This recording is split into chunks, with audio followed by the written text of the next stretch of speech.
some people can't get that ball over the net and they don't believe that they can.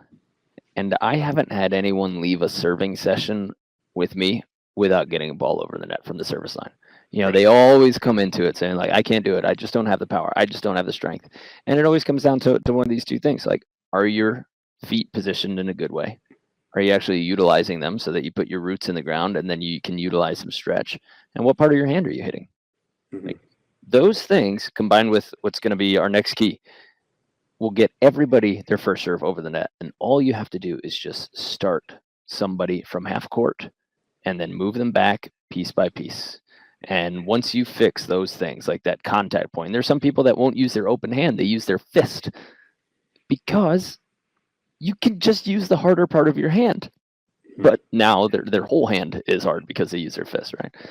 So the last thing that I think most people can work on, and this comes in with the swing, is this ability to open up their shoulders and get a little bit of stretch in the oblique. So if I'm sitting in a chair, you guys at home, you're sitting in a chair, if you can keep your knees forward, but rotate so that your shoulder gets 90 degrees backwards, right? That's that thoracic rotation that we're talking about. And what's happening there is you're stretching your obliques. And once you stretch your obliques, they help you fire forward. Okay. So a lot of what we tell, especially beginners, is to just wave hello to somebody behind them and then come forward. Right? It works great with kids, with adults. Yeah. Just getting somebody to get their hand back is important. We have our video editor Tanya, who struggles with some overhead throwing motions and things like that. She's tight as far as mobility Hmm. goes. And I thought you did something excellent with her because when we did this hello, getting her hand up, a lot she wasn't quite able to use that stretch sequence. So it froze her. And Hmm. then you did one of the most amazing things in coaching I've ever seen that gave her the power. You said, you know what? You're just going to touch this point. So you had her start like the first person that I've seen where you had her start with her hitting arm down by her side, completely relaxed in jello. And then you said toss, then load, then go.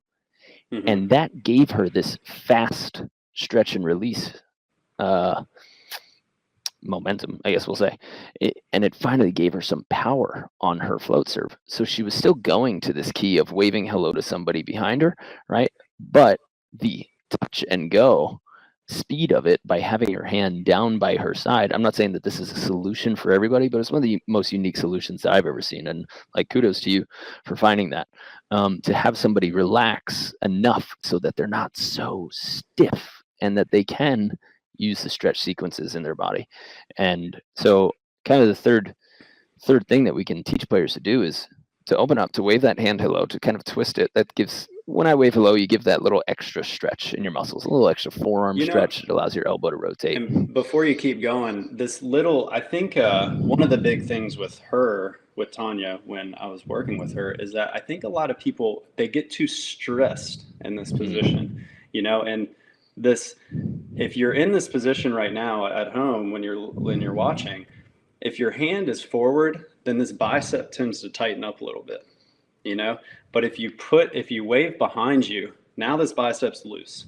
Okay, Hmm. and so I think like a lot of times when we're talking about get that arm back and ready and loaded, so we're getting rid of one possible movement before the serve happens.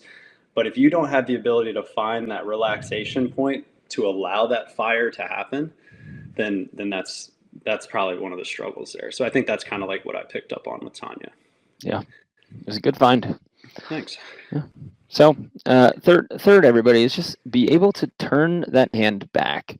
You can do it with your shoulders so that you rotate away from your hips, and you can also do it by a little rhomboid activation. In other words, squeezing your shoulder blades back together.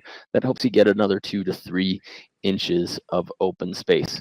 But if you do this by locking and holding, and then you're never able to relax and find a whip motion, even if it's a small, slow whip. People think that you're kind of like stiff on float serves, but there's still a sequence. It's still elbow to hand, where the hand comes through after the elbow, and that is a stretch. And if you can relax just a little bit in that rotator cuff to allow the elbow to come through before the hand, you're going to get that nice pop on the float serve. And for sure, you'll be able to get it over the net. And if you haven't been able to get your serve over the net as an overhand server, just come to one of our camps or clinics. We'll get you, and we'll stick with it, because it drives me insane if I can't get somebody to hit it over the net. And I stick on that.